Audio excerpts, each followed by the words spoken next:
শোনো, বিষয়টা হচ্ছে যে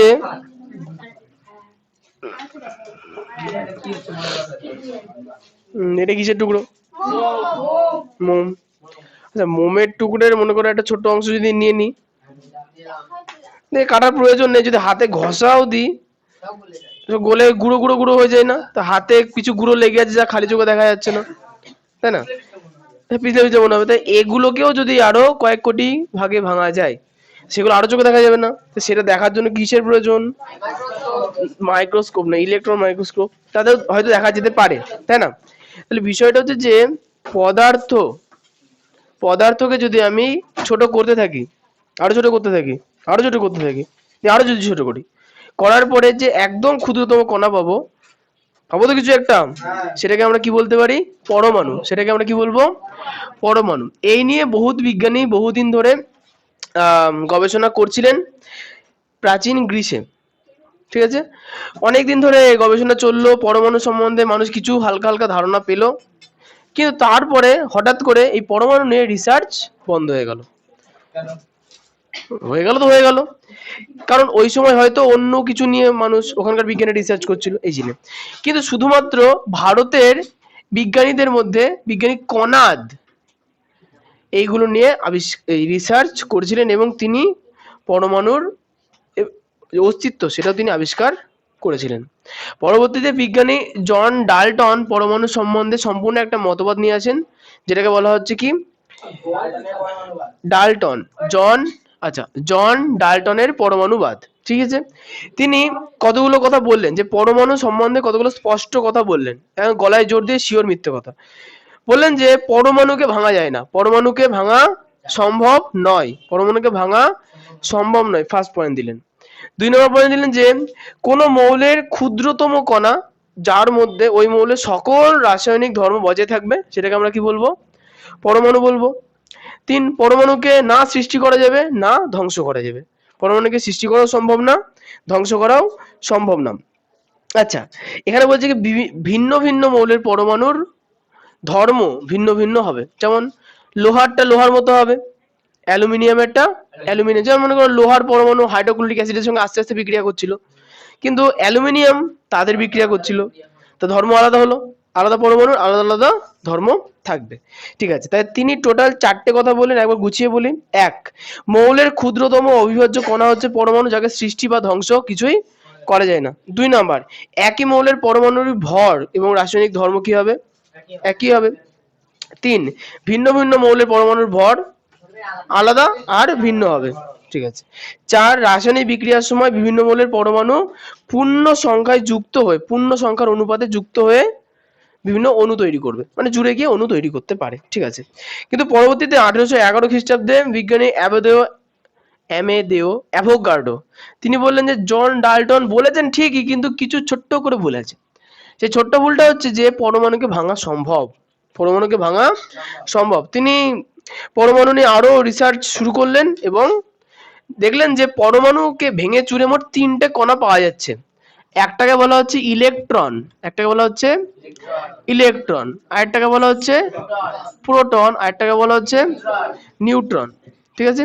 যদিও পরবর্তীতে এই 3টে কণা ছাড়া আরো অনেক ধরনের কণা পাওয়ার, মানে অনেক ধরনের কণার অস্তিত্ব পাওয়া গেছে, তবে এই জিনিসগুলো অ্যামেদো অ্যাভোগাড্রো একবারে করতে পারেননি।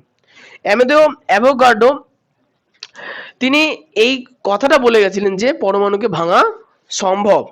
পরবর্তীতে 1897 খ্রিস্টাব্দে বিজ্ঞানী জে থমসন, মানে আচ্ছা ওখানে তুমি বসছিলে না? আচ্ছা, জে থমসন পরীক্ষা করছিল, মানে পরমাণু নিয়ে পরীক্ষা নিরীক্ষা করছিল। তিনি পরীক্ষা নিরীক্ষা করতে করতে দুর্ভাগ্য বা সৌভাগ্য, মানে ভুল বশত একটা কণার সন্ধান পান, পরমাণুর মধ্যে একটা কণার সন্ধান পান। মোটামুটি এখন এগুলো মনে করো আবিষ্কার হয়নি, ঠিক আছে? এখন শুধু এইটুকুনি আবিষ্কার হয়েছে কি, আমাদের অ্যাভোগাড্রো কি বলে গেছে, পরমাণুকে ভাঙা যাবে, পরমাণুকে ভাঙা, শুধু এইটুকুনি বলেছে, আর কিছু বলেননি, ঠিক আছে? আচ্ছা, এরপরে বিজ্ঞানী জে থমসন 1897 খ্রিস্টাব্দে সন্দেহাতীত ভাবে একটা কণা খোঁজ পেল পরমাণুর মধ্যে। বলছে যে এই কণাটা নিস্তরিত হয় না, এই কণাটা ঋণাত্মক আধান বিশিষ্ট হয়। ঋণেরটা কি বললাম? কণাটার আধান কেমন হবে? ঋণাত্মক হবে। তাই তিনি কিছু ভাবলেন কি করব, আবিষ্কার হয়ে গেছে তো হয়ে গেছে, একটা কণা পাওয়া গেল, পরমাণুকে তাহলে ভাঙা গেল, অ্যাভোগাড্রোর কথা অনুযায়ী পরমাণুকে ভাঙা গেল, তার মধ্যে থেকে একটা কণাও পেলাম। সেই কণাটা কেমন? ঋণাত্মক আধান যুক্ত। ঠিক আছে, পরবর্তীকালে বিজ্ঞানী স্টোনি এটার নাম দিলেন ইলেকট্রন। পরবর্তীকালে বিজ্ঞানী স্টোনি এর নাম কি দিলেন? তাহলে আবিষ্কার করলো জে জে থমসন, নাম কে দিল বিজ্ঞানী স্টোনি।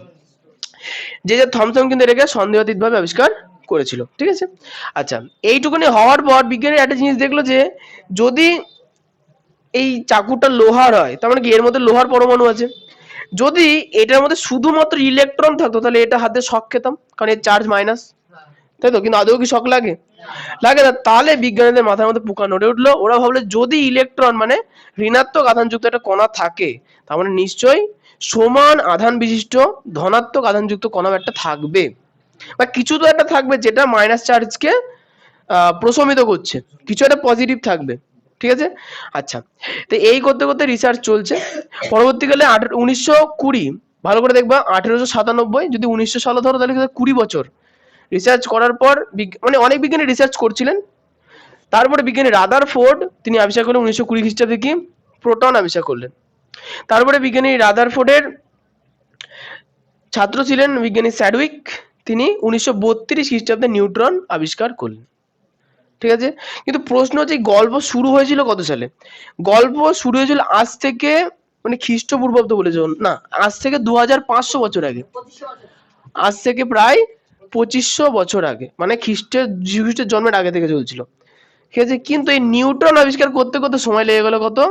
1932। মানে বইয়ের মধ্যে যে এত সুন্দরভাবে একটা দুটো লাইনে যে যে লেখা আছে এই জিনিসগুলো লিখতে গিয়েও মানে কয়েকশো বিজ্ঞানী হয়তো মানে সারা জীবন রিসার্চ করতে করতেই মরে গেছে। পরবর্তীতে তাদের পুঁথিপত্র ঘেটে ঘুটে ঘুটে ঘুটে কোনো বিজ্ঞানী মানে পড়েছে, পড়াশোনা করে করে করে করে তারপর এই জিনিসগুলো আবিষ্কার করেছে। তখনকার মানুষের পড়াশোনায় একটু ইন্টারেস্ট ছিল, এখন নাই, তাই না হেলি? হ্যাঁ, তাহলে এটা কত সাল?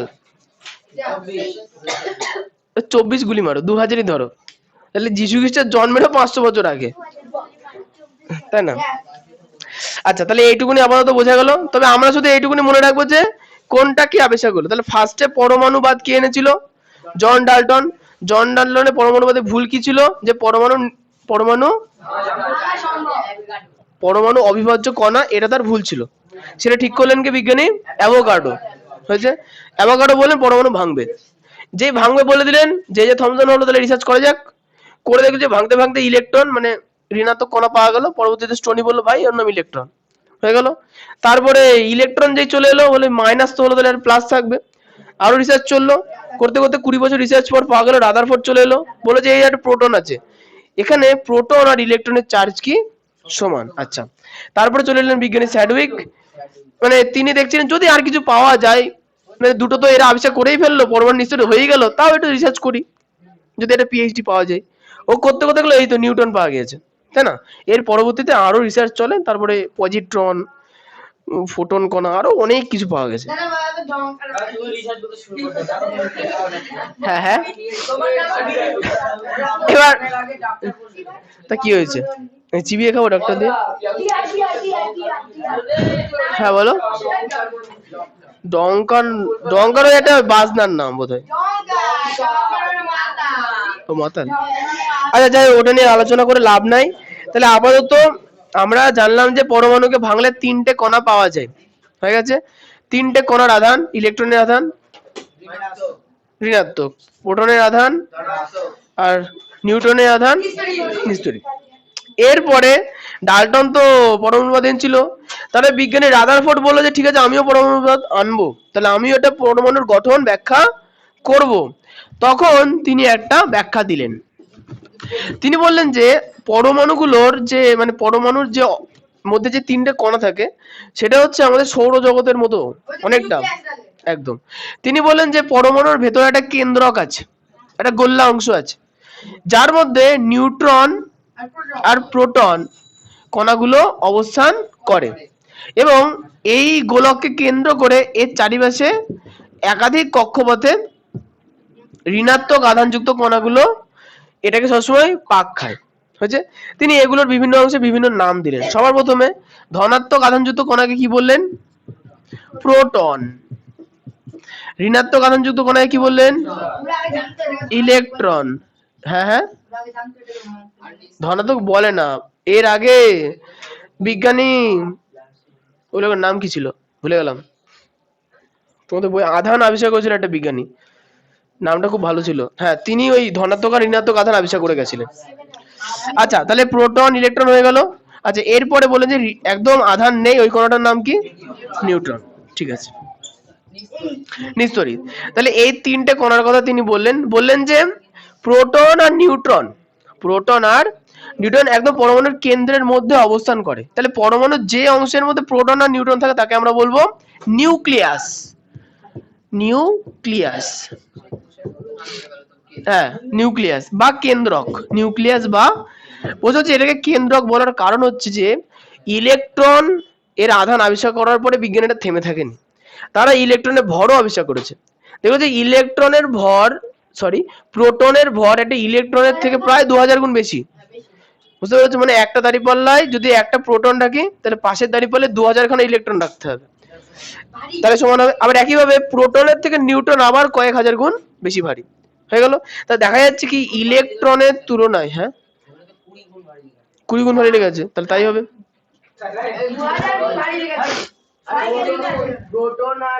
আচ্ছা প্রোটনের প্রোটনের থেকে নিউট্রন 20 গুণ ভারী, এটা বলতে চাইছো তো? আচ্ছা ঠিক আছে, তাহলে তুমি ঠিক, নিউটন সব থেকে বেশি ভারী। আচ্ছা তাহলে পাওয়া গেল কি যে ইলেকট্রনের যে মোট ভর তার থেকে নিউক্লিয় কেন্দ্রের মধ্যে থাকা যে দুটো কণা আছে নিউট্রন আর প্রোটন, এদের ভর অনেক বেশি, অনেক গুণ বেশি, তাই তো? মানে পুরো পরমাণুর ভর কেন্দ্র হচ্ছে কি এই নিউক্লিয়াস, তাই এটাকে কি বলা হচ্ছে? কেন্দ্রক। আচ্ছা বিজ্ঞানীরা আরো আবিষ্কার করলো যে যদি পরমাণুর একটা মাইনাস ইলেকট্রন প্লাস প্রোটন, আচ্ছা তারপরে বিজ্ঞানীরা আরো আবিষ্কার করলো যে যদি ইলেকট্রনের সংখ্যা বাইরের কক্ষপথগুলোতে যত হবে প্রোটনের সংখ্যা নিউক্লিয়াসের ভেতরে তত হবে। ঠিক আছে, তার মানে কি দুজনের আধান কি হবে? পরস্পর প্রতিমিত হবে, প্রসম হবে, নালে কি হবে?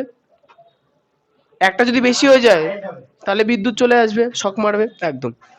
আচ্ছা এরপরে তারা আরো কত কিছু টেকনিক্যাল নাম দিল, বলে যে পরমাণু নিউক্লিয়াসের ভেতরে যতগুলো প্রোটন থাকবে তাকে প্রোটন সংখ্যাকে আমরা বলবো কি? পরমাণু ক্রমাঙ্ক।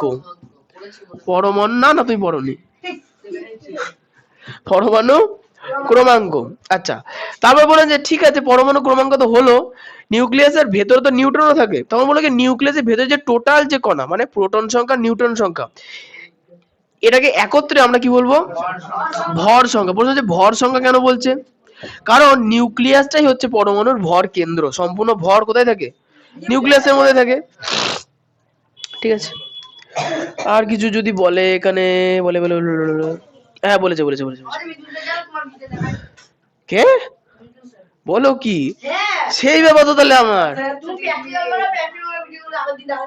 ও তাই, কোথায় গো?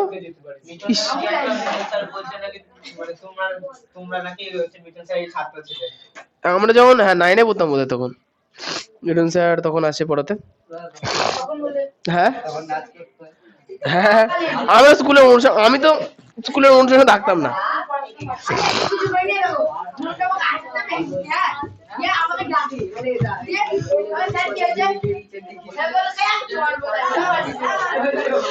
আচ্ছা শোনো শোনো শোনো, এবার বিষয়টা দাঁড়ালো যে তার রাদারফোর্ড তার পরমাণু মডেল বলে গেল, যদিও পরবর্তীতে আরো অন্যান্য ব্যক্তিরা ছিলেন তারা বলেছেন যে রাদারফোর্ডের পরমাণু মডেলে কিছু গন্ডগোল আছে, অনেক কিছু ব্যাখ্যা করতে পারে না। ঠিক আছে, সময়ের সাপেক্ষে টেকনোলজি যত উন্নত হচ্ছে তত বোঝা যাচ্ছে কি ওই জিনিসটা এই কারণে ভুল। ঠিক আছে, আচ্ছা মানে যখন জন ডাল্টন পরমাণুবাদ দেয় তখন পরমাণুকে ভাঙার মতো কোনো টেকনোলজি ছিল না। তারপরে কে চলে এলো? অ্যাভোগাডো। অ্যাভোগাডো পরমাণুকে ভাঙার টেকনোলজি নিয়ে এলো, বলে হ্যাঁ পরমাণু ভেঙে দেবো। তাহলে টেকনোলজি যত উন্নত হচ্ছে তত প্রমাণিত হচ্ছে কি আগের বিজ্ঞানী যেটা করে গেছে তার মধ্যে একটুখানি কচি করে ভুল আছে।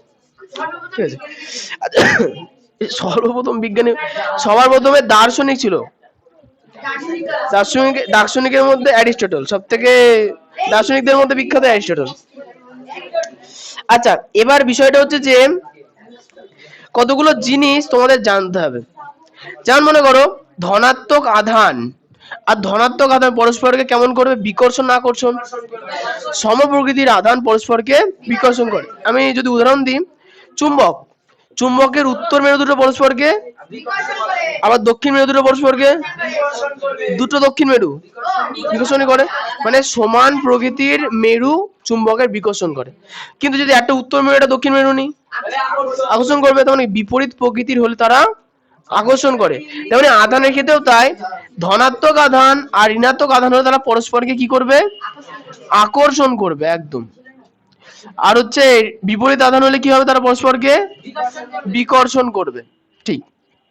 আচ্ছা, এবার হ্যাঁ, এবার এই সময় যারা এরা যখন পরমাণু আবিষ্কার করছিল, তখন কিছু বিজ্ঞানী পরমাণু খুঁজে বেড়াচ্ছিল যে পৃথিবীতে কত পরমাণু থাকতে পারে, পৃথিবীতে কত পরমাণু। তাহলে এই পর্যন্ত খুঁজে খুঁজে খুঁজে খুঁজে মোট 94টা পরমাণু কষ্ট মষ্ট করে পাওয়া গেল।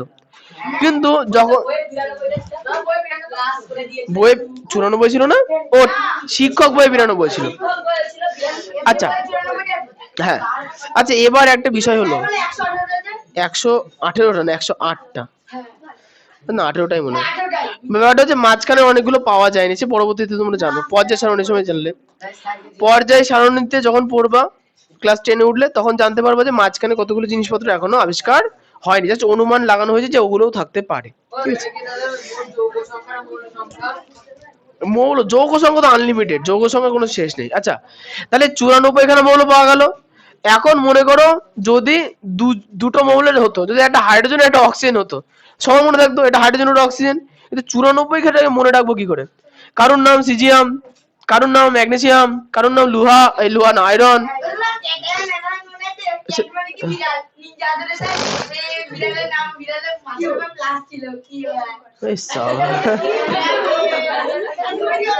আমি বলেছিলাম, ও আমি বলে গেছি, তা তো আমার মনে নেই।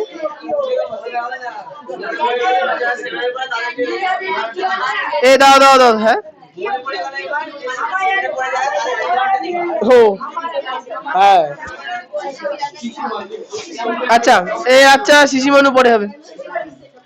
শোনো, তাহলে বিষয়টা হচ্ছে যে তখন যখন অনেকগুলো মৌল চলে এলো, বিজ্ঞানীরা ভাবলো যে এদের নামগুলোকে যখন আমরা লিখছি, ওরা তো লেখে, তখন লিখতে হতো, তখন তো কম্পিউটার অত ছিল না, তো তখন তারা ভাবলো যে নামগুলোকে ছোট ছোট করে লিখবো।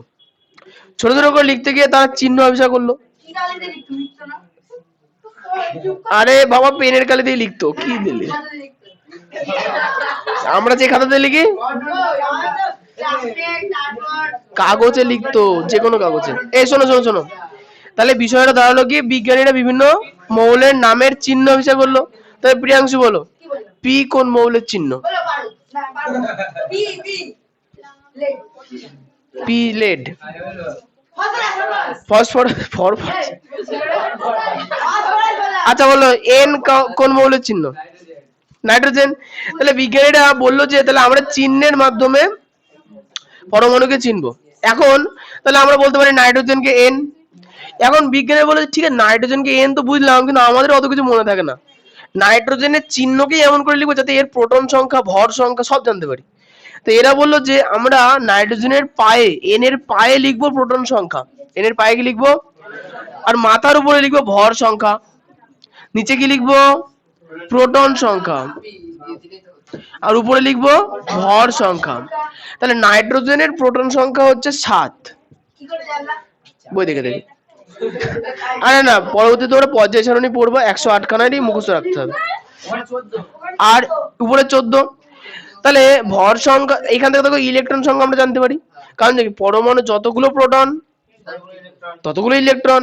আর উপরে যদি ভর সংখ্যা হয়, তাহলে ভর সংখ্যা থেকে প্রোটন বাদ দিলে পাবো নিউট্রন। তাহলে 14 থেকে 7 বাদ দিলে কত পাবো? 7। তাহলে 14, এই যা, তাহলে 7টা হলো নিউট্রন। মানে এই পরমাণুর প্রোটন, ইলেকট্রন, নিউট্রন সবই সমান হয়ে গেছে। বলো, কোন মাথার উপরে থাকলেই হলো। কিন্তু এইখানেও একটা প্রবলেম দেখা দিল। দিন গেল, টেকনোলজি আবিষ্কার হয়ে গেল, টেকনোলজি উন্নত হলো, বিজ্ঞানী দেখলো সবই ঠিক আছে, কিছু কিছু মৌল আছে যাদের প্রোটন সংখ্যা সমান কিন্তু ভর সংখ্যা আলাদা। মানে প্রোটন সংখ্যা একই আছে। যেমন মনে করো হাইড্রোজেন, হাইড্রোজেনের প্রোটন সংখ্যা একটা, কেন্দ্রকের মধ্যে নিউট্রন থাকে না, তাহলে তার ভর সংখ্যাও একটা। কিন্তু হাইড্রোজেনের কিছু, হ্যাঁ ঠিকই বলেছো, হাইড্রোজেনের কিছু কিছু হাইড্রোজেন আছে যার প্রোটন সংখ্যা হাইড্রোজেন একই আছে, কিন্তু কেন্দ্রকের মধ্যে নিউট্রন ঢুকে পড়ে। নিউট্রন যে ঢুকে পড়লো, তাহলে একটা নিউট্রন একটা প্রোটন, তাহলে ভর সংখ্যা 2 হয়ে গেল। তাহলে সেক্ষেত্রে তাকে আবার অন্য কিছু বলা হবে, ডয়টেরিয়াম, তাই না? তো এইভাবে হাইড্রোজেন H3ও গঠন করে, H13।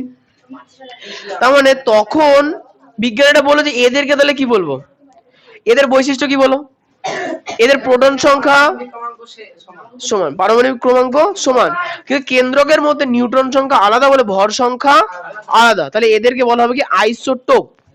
এদের কি বলা হবে, আইসোটোপ। আইসোটোপ হয়ে গেল। আচ্ছা, আইসোটোপে খুঁজতে খুঁজতে বিজ্ঞানীরা আরো অনেক কিছু পেলো। তারা পেলো যে, হ্যাঁ না পেলে আমি বললাম কোথা থেকে, সব তো দেখে দেখেই বলছি। H13 তেমনই হচ্ছে, He23 তেমনই আছে। আচ্ছা এইটুকুনি থাক। দেখো এটা হচ্ছে হাইড্রোজেনের, কোনটা, এটা ট্রিটিয়াম বা টিটিয়াম একই জিনিস। হাইড্রোজেনের কেন্দ্রকের মধ্যে যখন নিউট্রন দুটো ঢুকে পড়ে তখন এর ভর সংখ্যা 3 হয়ে যায়। একইভাবে হিলিয়ামের সাধারণ এমনি ভাবেই ভর সংখ্যা 3 হয়। তার মানে কি এদের দুজনের ভর সংখ্যা সমান হয়ে গেল না? কিন্তু আসলেও কিন্তু পরমাণু একই না আলাদা? আচ্ছা, পরমাণু একই বা আলাদা হয় প্রোটন সংখ্যার ভিত্তিতে। প্রিয়াংশু কি বললাম, বোর্ড এই করে দেবো। ওই 7টা বাজতে গেল, ভালো 7টা বাজে। এই প্রিয়াংশু, মনে করো দুটো মৌল আছে দুটো পাত্রে, এর প্রোটন সংখ্যা 7 আর এটারও প্রোটন সংখ্যা 7, তাহলে পরমাণু দুটো একই না আলাদা? একই। মনে করো এর প্রোটন সংখ্যা 7, ভর সংখ্যা 18, আর এর প্রোটন সংখ্যা 7, ভর সংখ্যা 14, তাহলে পরমাণু একই না আলাদা? একই। প্রোটন সংখ্যা একই থাকলে সেটা নির্দিষ্ট মৌল হবে। কি বললাম, প্রোটন সংখ্যা একই থাকলে সেটা নির্দিষ্ট মৌল হবে না। আচ্ছা এই ঠিক আছে, এখানে দেখো হাইড্রোজেন গুলোকে ভালো করে দেখো, এর প্রোটন সংখ্যা সবার সমান না, নিচে এক আছে না, তাহলে এরা প্রত্যেকেই কি হাইড্রোজেন, কিন্তু এদের ভর সংখ্যা কি, তাদের হাইড্রোজেনই হবে, কিন্তু পরস্পরকে আমরা কি বলবো, আইসোটোপ। কি হচ্ছে, হ্যাঁ যাও যাও, না না কিছু বলবো না, যাও। আচ্ছা তাহলে দুটো জিনিস নতুন জানলাম, একটা হচ্ছে আইসোটোপ আর একটা হচ্ছে আইসোবার। আইসোটোপ মানে হচ্ছে একই মৌল, মানে পরমাণু ক্রমাঙ্ক একই, আলাদা কোথায়, নিউট্রন সংখ্যা আলাদা বলে ভর সংখ্যা আলাদা, তাহলে এদের কি বলবো, আইসোটোপ। সেকেন্ড হচ্ছে আইসো, আচ্ছা বার বলেছে না টোন বলেছে, আইসোবার। আচ্ছা আইসোবার হচ্ছে কি, কি টোন তোমাদের বইতে নেই। আইসোবার হচ্ছে কি এদের ভর সংখ্যা একই কিন্তু প্রোটন সংখ্যা আলাদা বলে আসলে মৌল দুটোই আলাদা, তাই তো? তাই এদেরকে পরস্পর কি বলা হয়, আইসোবার। প্রোটন সংখ্যা আলাদা মানে পরমাণুই আলাদা কিন্তু ভর সংখ্যা তাদের কি একই, ঠিক আছে? এদেরকে পরস্পর কি বলবো, আইসোবার। একটা সেট মনে রাখতে হবে, হাইড্রোজেনের ট্রিটিয়াম আর একটা হচ্ছে হিলিয়াম। আরো হয় যেমন কার্বন ডাই অক্সাইড আর নাইট্রোজেন। কার্বনের না অনেকগুলো আইসোবার দেখা, আইসোটোপ দেখা যায়, যেমন হচ্ছে C614, C614। আচ্ছা এটা দেখো 14 এর টুকুই বললাম, নাইট্রোজেনে দেখেছো, নাইট্রোজেন 714। তাহলে কার্বনেটেড নাইট্রোজেন, কিন্তু এদের ভর সংখ্যা কি একই আছে, তাই এদেরকে পরস্পর কি বলবো, আইসোবার। ওকে,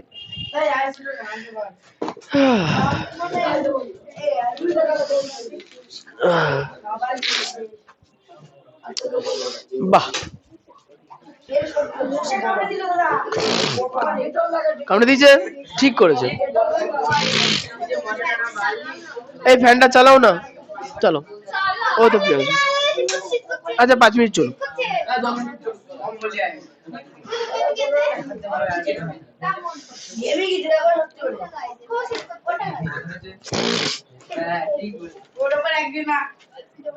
আচ্ছা আইলি শিক্ষক ওটা তো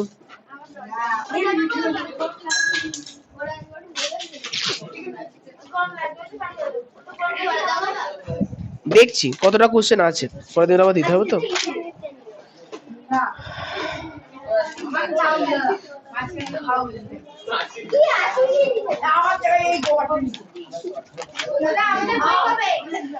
এর বই নিচ্ছে না, জাস্ট দেখছি। মারুক, না না মেরো না।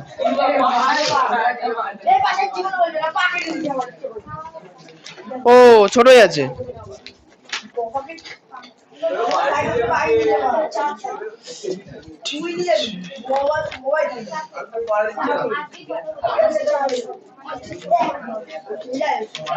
আচ্ছা 3 দিনে শেষ করবো, 1 সপ্তাহে শেষ করবো ধরো। আচ্ছা টেক্সট বইয়ে যারা দেখাবো বার করো।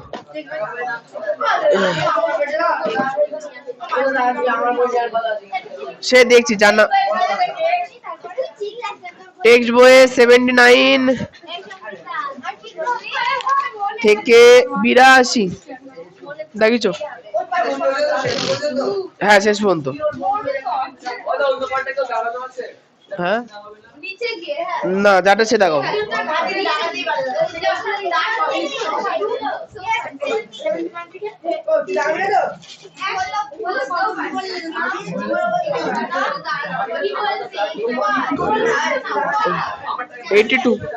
ওটাও ওটাও ওই তো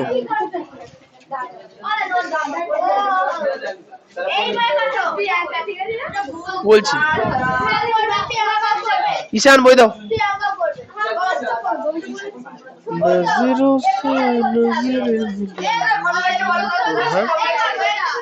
শিক্ষক বইয়ের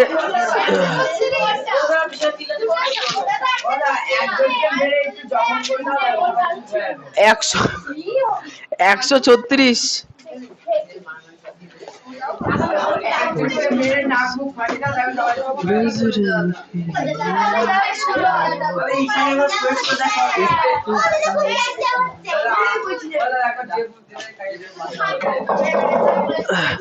আচ্ছা শিক্ষক বইয়ে টপিক এ পেজ নাম্বার 136 পরমাণু ও অণুর ধারণা বেরোইছে।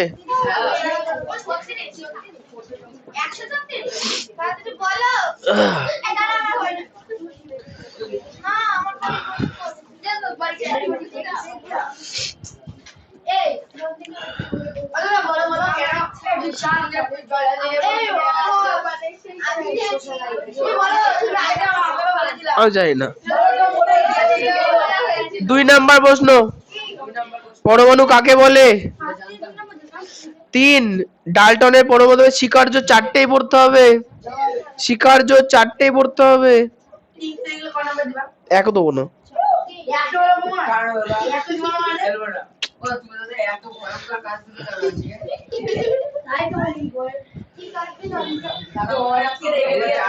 ছয় নাম্বার কোশ্চেন, ডাল্টনের পরমাণুর ত্রুটি। 7 পরমাণু অণুর পার্থক্য। 2 3 6 7 দেবো। দাঁড়াও দিনি, কি হয়েছে? হ্যাঁ একদম বলবো, সেই করে তাড়িয়ে দেবো। ঠিক করেছো, সবাইকে বলবা 10 তারিখের মধ্যে মাইনে দিয়ে তাড়িয়ে দে। এই হ্যাঁ মাইনে পত্র গুলো দিয়ে দিবা। এ বাবা এ কি বললে? এই 7 দেখানো হয়েছে, 8 7-এর সবকটা। হ্যাঁ 7-এর সবকটা। এই শোনো 8-এর কোশ্চেনটা দেখো, 8-এর না বেশি কিছু পড়তে হবে না, একটু বলে দিচ্ছি। 1 পড়বা, 2 পড়বা, 3 পড়বা আর 5 পড়বা। 4 পড়তে হবে না। 3-এরটা সহজ আর 3-এরটা লাগবে শর্ট কোশ্চেনে।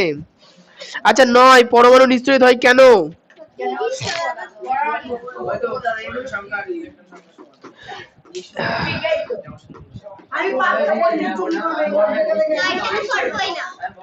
বারো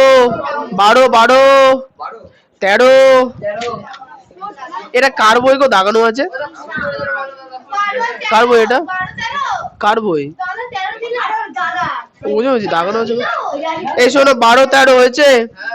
14 নিউক্লিয় বল। আচ্ছা নিউক্লিয় বল পড়ানো হয়নি, শোনো দাস বলে দিই।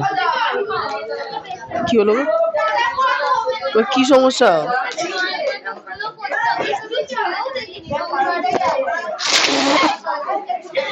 বাবা কি গো, বন্ধ করে দাও তো, ঠান্ডা লেগে গেল।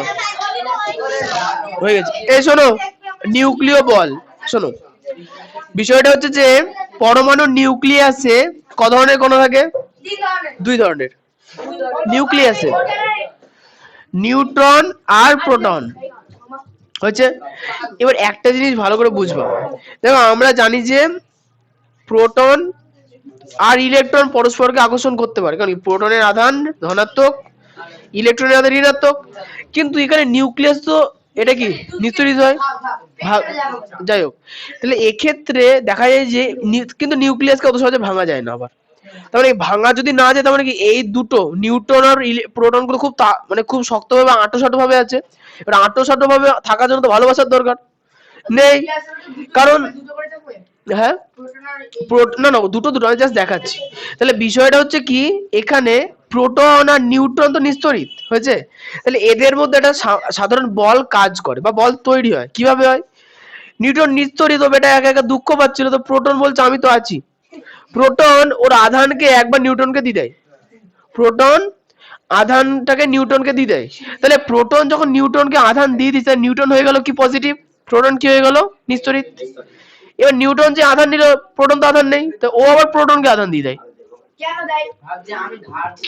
তাহলে এইভাবে এই ঘটনাটা খুবই দ্রুত ঘটে, মানে বারবার হতেই থাকে, অল টাইম চলছে, ঠিক আছে, হতেই থাকে। এর ফলে নিউট্রন আর প্রোটনের মধ্যে একটা তীব্র আকর্ষণ বল কাজ করে, যেটাকে বলা হচ্ছে কি নিউক্লিয় বল। যেটা কি বলা হচ্ছে?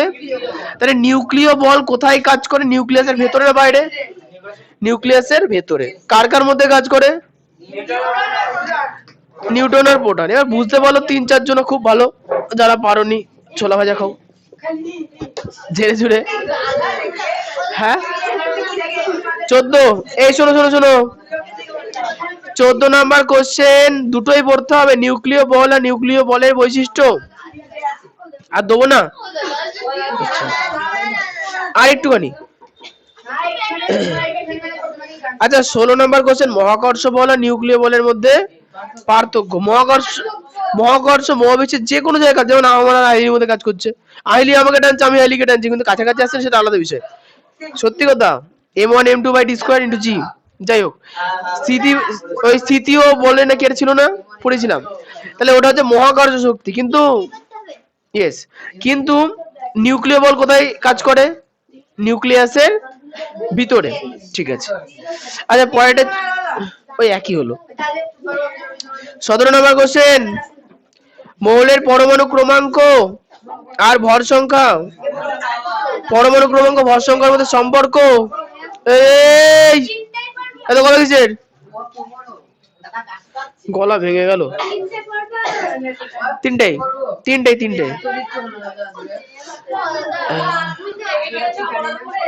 কি গো? দেখো পুজো, আমি যখন ছোট ছিলাম, মানে আমার জন্মের আগে পুজো হতো, আমি জন্মে মরে যাবো তাও পুজো হবে। কিন্তু প্রশ্ন হচ্ছে জন্ম আর মরার মাঝখানে কাজ করতে গেলে পুজো ছাড়তে হবে। এখন তুমি কি করবে দেখো,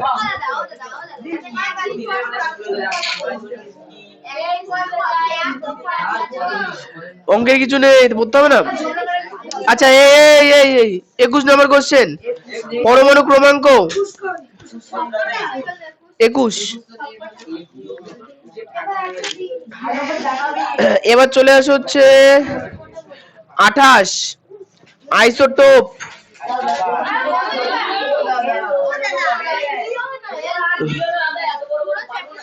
মনে করলেই পারবো। আচ্ছা এবার চলে আসো 29। ভালো করে শোনো 29-এর না শুধুমাত্র চিত্র পড়তে হবে না, 29-এর চিত্র পড়বো না, 29-এ শুধুমাত্র হাইড্রোজেনের আইসোটোপ আর কণার সংখ্যাটুকুনি পড়বা। হেডিং গুলো দেখো, হেডিং আইসোটোপ আর কণার সংখ্যা, ছবি লাগবে না। আচ্ছা হয়ে গেল, হয়েছে। এবার যে 32 আইসোবার আছে না, আছে, আইসো বার। হ্যাঁ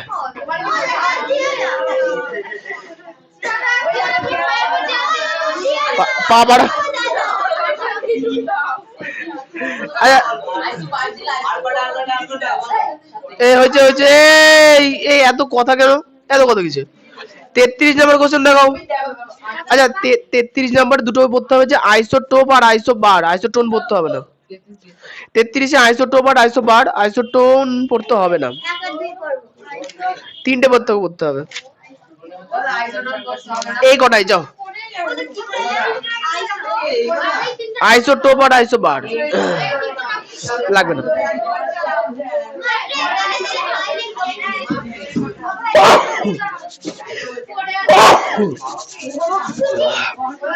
এই না না, ছুটি না ছুটি না ছুটি না, অঙ্ক পড়ে দেবো না।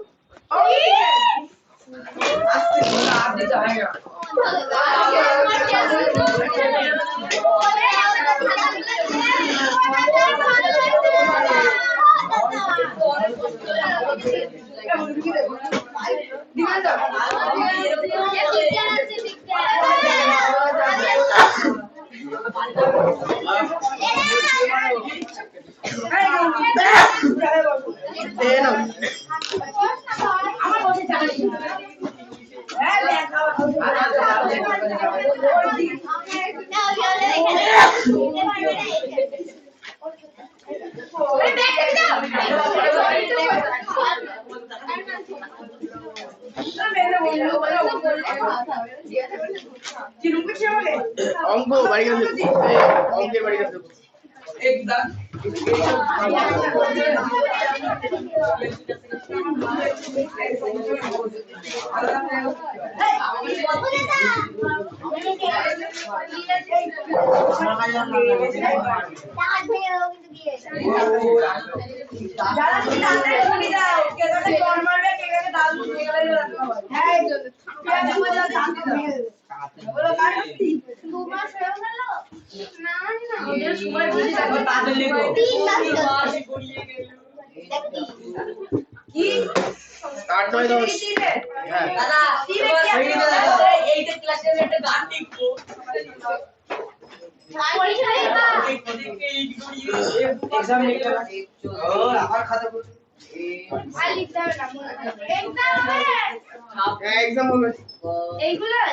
এই 8, 9 আর 10 এর মধ্যে একটা পরীক্ষা প্র্যাকটিস করে আসতে হবে, না এখানে মূলোৎসবটা বার করো। হ্যাঁ হ্যাঁ আমি রাজি আছি, নিচে গিয়ে ঠিক আছে, এই হবে না ঠিক আছে না হবে না, ওরা কমপ্লিট ঢল না আমি রাজি আছি। ছুটি চলে যাও,